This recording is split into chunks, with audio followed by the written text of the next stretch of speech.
framework, and I must emphasize the relevance that this is going to bring to us, at least from three perspectives. The first perspective is that it's going to help us deepen and accelerate the momentum that the executive director indicated. There is momentum already, but there is a need to make sure that we deepen and accelerate that momentum. And the reason why I say that is that it's not going to only increase the statistical outputs that we have out there. It's not going to only increase the policy effectiveness that we have in there, but from my point of view, it's going to engender more academic discussions around the literature on corruption and the wide variety of experiences that we see in different countries. So yes, it's going to step up issues around statistical outputs and policy effectiveness, but what it's going to help us do, as I indicated earlier on, is to engender the conversation on the literature and the diverse experiences. Why I thought it's important to bring in the issue of development economics, colleagues, is that it's going to give us an opportunity to liken the conversation around corruption to how the global community is fighting poverty. If you look at the MDGs, poverty came number one. If you look at the SDGs, poverty is still number one. But why it is so is that in the 1990s, in the early 2000s, the academic community highlighted the multidimensionality of poverty. If we want corruption to gain that same momentum, which I think should be the same, it is important the conversation around measurement to highlight the multidimensionality of corruption. And again, I'm referring to the statement from the executive director that highlighted that. What makes corruption measurement more complex is that besides the fact that it is multidimensional, it is clandestine, which means that you might not know the forms in which it takes. So it's not just a matter of using one data source to say that you are measuring corruption. It is important to try and harness different data sources for the measurement of corruption. Once you are likening corruption to poverty, then one of the things that we're looking out for in this statistical framework is the different perspectives for the measurement. Poverty, you want to look at it from different perspectives, from a subjective perspective, from a relative perspective, from an absolute perspective. You would want to look at poverty from a unitary perspective, from a multidimensional perspective, from a transient perspective, from a permanent perspective, and also from a vulnerability and a static point of view. So you need to look at corruption from these perspectives if you really want to have a complete embracement on how you can properly harness the measurement of corruption for its proper use. This conversation is happening at a time that the global community of statisticians are witnessing new waves of data collection, i.e. citizen science and administrative data. Definitely the population-based survey that we did in Ghana gave us the platform. The institutional side that is being done in other countries is giving another perspective. But if you deploy different ways such as citizen science and administrative data, you get to get a sense of different perspectives of corruption, i.e. demand-induced corruption, supply-induced corruption. These are perspectives that you would hardly get from any other data set. What is really exciting for us as Ghana as we get into the National Anti-Corruption Action Plan evaluation is that we are getting the judicial system to get closer to the statistical system. And I believe it is the same for a lot of other countries where you see that gap, that divide between the judicial system and statistics. So when we did a pre-launch, we said to the media that for the first time, we are not evaluating policies just for the sake of it, but we are evaluating policies from a statistical point of view. Angela, I'll quickly run through a few issues based on our experience with the population-based survey, and I'm going to touch on some specifics. I commend the UNODC for following the SDGs measure for the incidence of bribery payment, which says that it should be preceded with a contact with a public official established. This is a conversation that I went back and forth with Angela and Fatima on that. But while that is very important because in our previous surveys we didn't do that, what we really need to think about again is the fact that corruption is clandestine, and for the fact that there could be third-party payment of bribes, which would not necessarily be based on the establishment of contact before the incident happens. Technology would not allow us to think about the contact before the incident happens. And also, again, as the executive director indicated, with a cultural context where bribe payment happens in different forms, we really need to rethink why we are doing that. The second specific issue with the population-based survey has to do with an attempt to think about the scope of the prevalence vis-a-vis the magnitude of the prevalence. When we did our survey, one of the things we need to grapple with is communicating the prevalence across different institutions and the magnitude across different institutions. And where you find a divergence between institutions that have high prevalence and those same institutions are not the highest when it comes to the magnitude. And communicating the issue that we should end corruption. So are you going to focus more on the prevalence, or are you going to focus on the magnitude of it? I'll conclude by highlighting that this framework should not lose sight of the importance of the communication of it. Communication of the statistical results, in my view, is more critical than the figures that we are putting out there. Engaging the public officials, the private sector, right from the beginning on the measurement, the frequency, the implication of it is as critical as the framework that we are putting out there. Thank you very much. Thank you for this really inspiring thoughts, and also inspiring, I hope not as a statistician, I really feel as also the statistical field is evolving, but also I hope inspiring also for those who are not statisticians.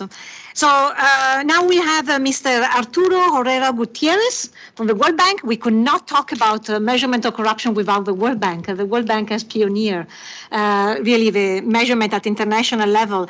And Mr. Herrera, a Mexican national, has extensive experience in governance as a practitioner and from the development and academic perspective. He joined the World Bank in 2010, so a lot of long experience as a senior public sector management specialist in the Latin America and the Caribbean region. Thank you, Angela, and thank you for the invitation to participate in this specific panel. It's really very close, as you mentioned, to what we do at the World Bank. Let me actually start where Samuel finished it, as trying to put the issues around corruption and its metrics from a development perspective. And let me actually start with quoting a survey that we used to run on a yearly basis at the World Bank. And basically one of the questions was asking the government members, which was the main reason behind the lack or the failure or the slowdown of economic and social reforms. And the most common answer was corruption.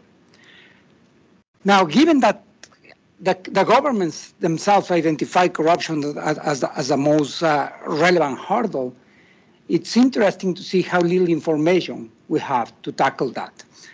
We have a lot of anecdotal information. People on the street could point out to different events of corruption, but we don't have systematic information about corruption. For me, this is not necessarily surprising. I used to say half-jokingly that I have never met someone knocking on the doors of national statistical information and say, I have just been involved in a bribing activity and I want to report it for data collection and statistical purposes. As Samuel said, I used to say this is hidden activities. He said it's clandestine. So it's probably much more precise. And this is not new. I was nevertheless really felt inspired when a few years ago I read the book by two professors, Ray Fishman and Eduard Miguel. It's called Economic Gangsters, and they were understanding that these activities are clandestine, to borrow again his term. They try to find indirect ways to measure it. I'm going to just to illustrate it, quote one of them. They studied the behavior of the stock market in Indonesia during the Suharto days, and they kind of identified some companies that were probably getting contracts in the wrong way. And when Suharto's health decreased, and they probably thought that he was going to pass away, the value of those companies in the stock market went down. It was not related to the specific activity for the company. And then when his health improved, the value of the companies went up. So they were using the stock market as a way to measure where could have been the firms that were involved in corruption activities. And that's a really interesting example because it shows that when it comes to metrics and corruption, it will require a lot of effort and a lot of creativity. Let me now mention some of the things that we are doing. It is still challenging times, but it's very promising times.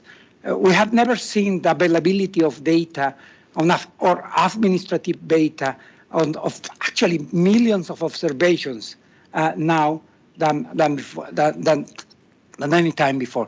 Let me show you, probably just share with you a couple of examples of what we are doing at the bank, which we think is going to be a complementary effort to what you are doing in terms of setting the statistical framework. And I'm going to give you an actual example for Brazil. Our team there start to exploiting publicly available databases to identify potential cases of corruption. Now, what they were doing differently than in the past. In the past, let's say an auditor will go, or someone working in the Ministry of Justice will go and check the procurement databases and make a random selection, a sample to try to audit them. And hopefully they will pick up something wrong. Now, what our team is doing is they cross the database of procurement using artificial intelligence methods with, let's say, Google Maps, right? And they got the address of the firm which has a contract with the government. And if the physical address in Google Maps happened to be an empty lot, something is not right. Or if they cross it with information with the public registry, and if in the public registry this firm it shows that it was created 2 months ago before being awarded 100 million contract, something is wrong. So we're working on this kind of methods to identify and try to identify red flags for potential corruption events that we were missing before. We have a new database, and I want just to mention a couple of things, which is based, which has accumulated information on procurement for 110 countries. And we expect this to be publicly available to everybody. And as Samuel mentioned it, not only for people interested in fighting corruption from the government, but also for researchers. Actually, the first one who started using the database is our own research department at the World Bank. I'm going to finalize with an example which is showing the line in which we are trying to move right now. Corruption is not the only field in which there's very little information. A few years ago, we created at the bank something called the Bureaucracy Lab to try to put data to understand how people working in the government were behaving. We have been running surveys across countries, and among the things that we are asking is what are the most prevalent effects of issues related to corruption. We call it the Bureaucracy Lab. We're about to launch a similar initiative that we really hope it will complement the UN that we're going to call Anti-Corruption Lab. Thank you. Thank you, and thank you for highlighting. So we need data, we need statistics, but we also need analytics. And something else. And something else. Yes, before we go to the line, please.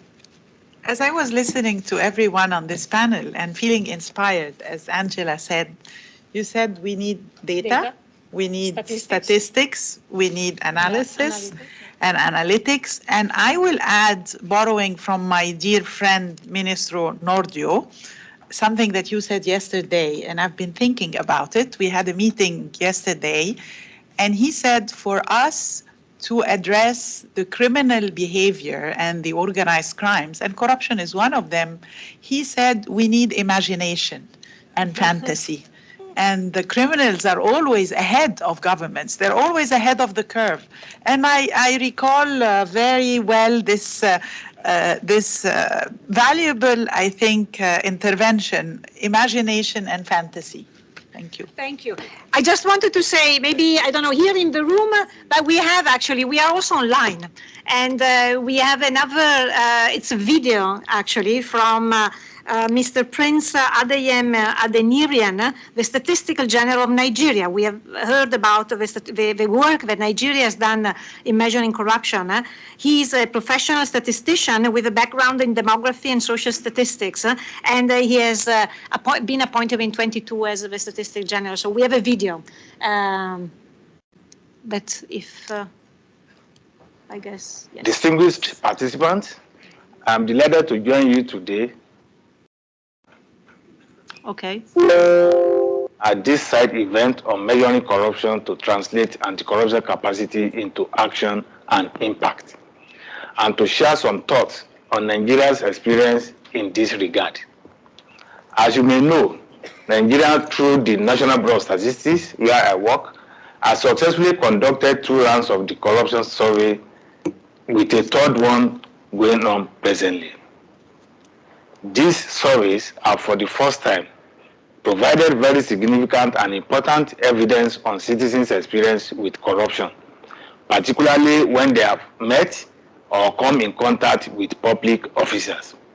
So, after nearly 3 rounds of data collection, how is the evidence being utilized to inform policies and procedures in government in a bid to reduce the incidence of corruption in our dear country? I would like to give some examples of how the data is being used by government and other agencies. One of them is in the implementation and operationalization of anti-corruption and transparency units within and across ministries, departments, and agencies of government in Nigeria.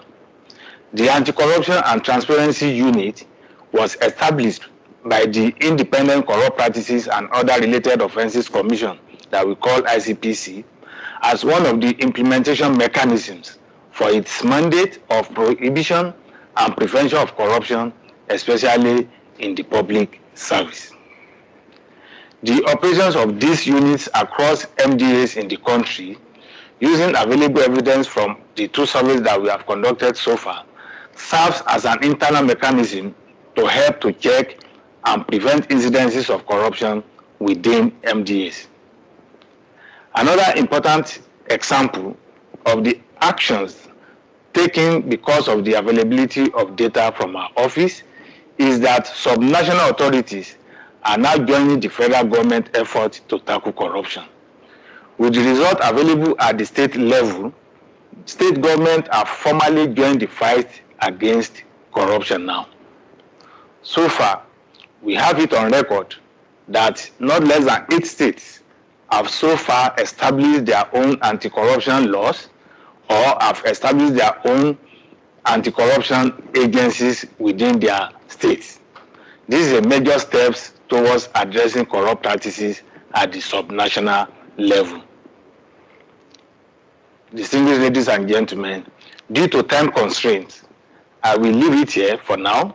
However, it is very important to note that the general attitudinal change from denial of the issue to acceptance of the reality of this challenge of corruption, which has been facilitated by the data generated from our office, is the main impact of this measurement and reporting from the surveys in Nigeria.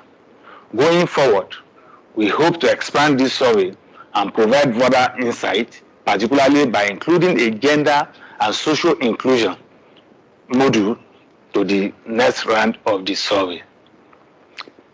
Again, we will streamline the exercise and focus more on indicators that have a direct impact on policies, as well as simplifying the reporting and messages for better understanding of our users. In doing so, we are very sure and confident that we see more application and use of the result from this survey by wider users in the country. Thank you for your attention. Thank you. Thank you, and thank you also to Nigeria. We have here our UNODC representative, Oliver Stolper, that he was really instrumental in really making Nigeria as really a champion of measuring corruption. So thank you very much. Thank you for being interactive. So to make it a real discussion, And so we now start, we just change the podium, so don't move. And we have a technical, and by the way, we also have audience, we have about 60 people online. They have a question, but we can address during the technical. So thank you. Yes, thank you. Thank you. Ministro, è stato un piacere. Ho visto che lei vive. Thank you very much. Io sono passata. Excellent. Quindi siamo... Avremo occasione di ritrovarci. Sì, sì. È stato un piacere. È stato un piacere. Grazie. Mi saluti. Io Veneto. Sì. Thank you very much. Thank you very much. It's interesting what you're doing. It's always, yeah. No, thank you. Thank you. Yes?